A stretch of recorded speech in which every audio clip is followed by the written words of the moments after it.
Sensation. Sensation, le MAG.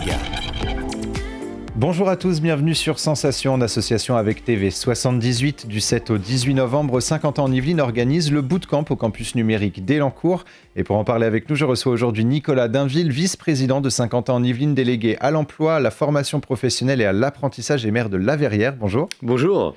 Alors tout au long de l'année, plusieurs rendez-vous sont organisés autour de l'emploi, l'apprentissage et la formation professionnelle. 50 ans en Yvelines, est-ce que c'est aussi un territoire riche en offres d'emploi ? Bien sûr, on a les plus belles boîtes de France sur les secteurs les plus stratégiques. On parle du Technocentre Renault, d'Airbus, de Thales. On a aussi un incubateur qu'on a créé avec des startups qui se développent, prennent leur envol. Et donc, on a un territoire qui est très riche en emploi, l'un des plus dynamiques en fait de France. Et donc, bien évidemment, qu'on est obligé d'accompagner les entreprises qui cherchent des talents, mais aussi ces talents qui recherchent des entreprises. Et on a pas mal d'outils dont on pourra peut-être parler. Et vous organisez justement plusieurs événements tout au long de l'année. Pourquoi vous impliquez-vous autant dans l'organisation justement de ces événements ? Est-ce qu'il y a une demande forte sur le territoire ou en tout cas beaucoup de demandeurs d'emploi ?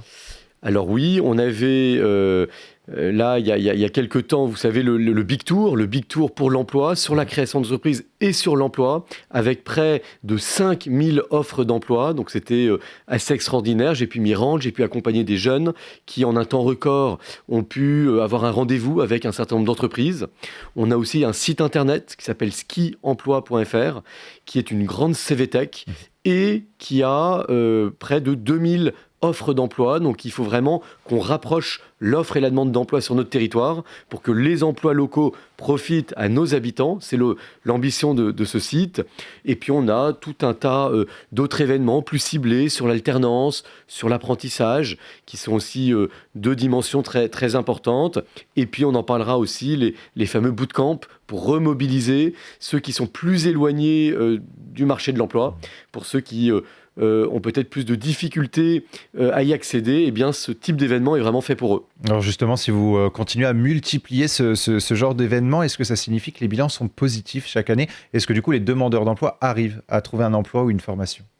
Bien sûr, c'est très positif.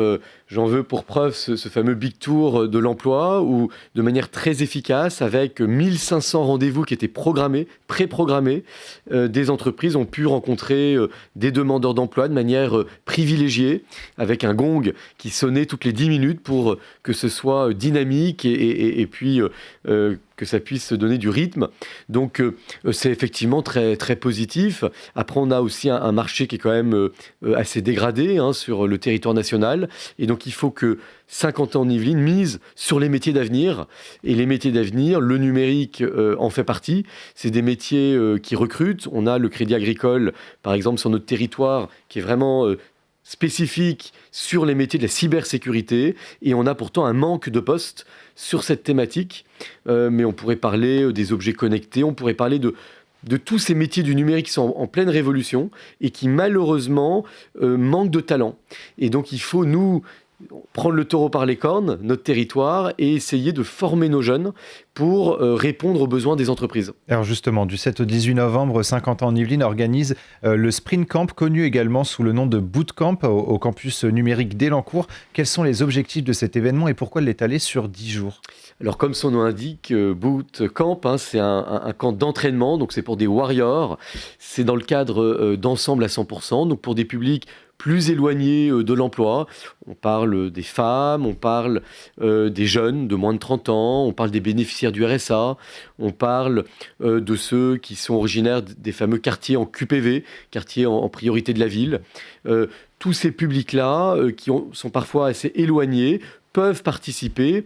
Il y a une trentaine de places, mais on peut bien évidemment augmenter le nombre si on a beaucoup de demandes. Le dernier Spring Camp, qui était donc au printemps, s'est très très bien passé. On avait 28 personnes qui ont pu en bénéficier, avec une formation express sur les métiers du numérique, sur des métiers très variés. On parle de community manager pour animer les réseaux sociaux. On parle de cybersécurité pour assurer toute la sécurité des systèmes d'information.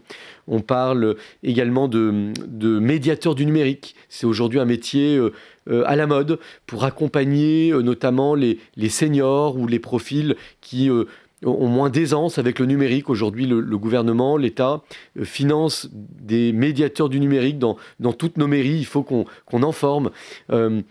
Vous avez aussi des web designers pour être des graphistes ou des développeurs web pour développer tous les sites internet ou les applications qui demandent une programmation informatique et du codage. Tous ces métiers-là, on a besoin de trouver des profils.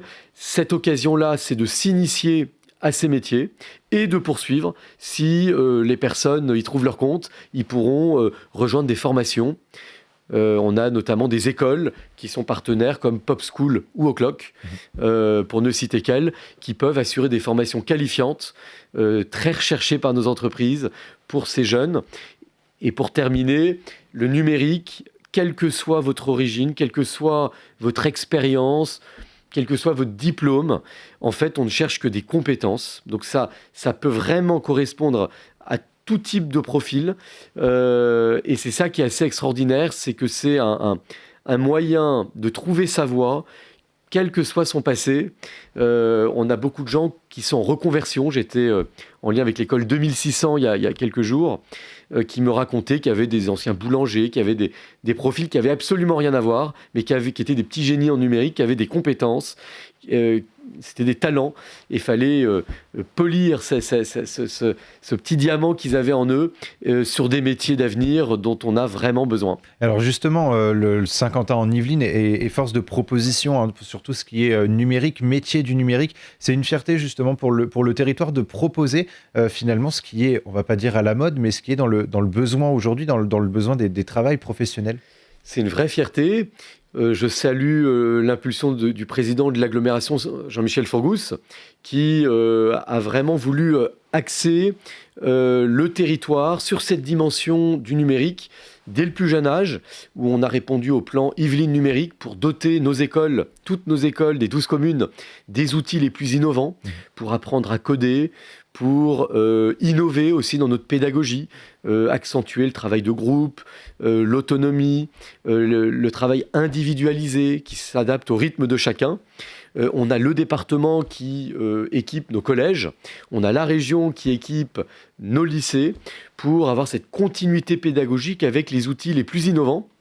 Et puis, Saint-Quentin en Yvelines qui effectivement propose des formations labellisées sur cette thématique. Donc c'est une fierté, on est le fer de lance du numérique en France, avec, je le rappelais, les entreprises à forte valeur ajoutée qui tous les jours innovent sur cette dimension. On parlait d'Airbus, de Thales, de Renault, on pourrait en citer d'autres, et puis l'implantation d'écoles, l'école 2600 récemment, qui forme les futurs talents. Alors, vous êtes en collaboration avec le campus numérique d'Elancourt pour organiser cet événement. Il peut se faire en présentiel, mais également en distanciel.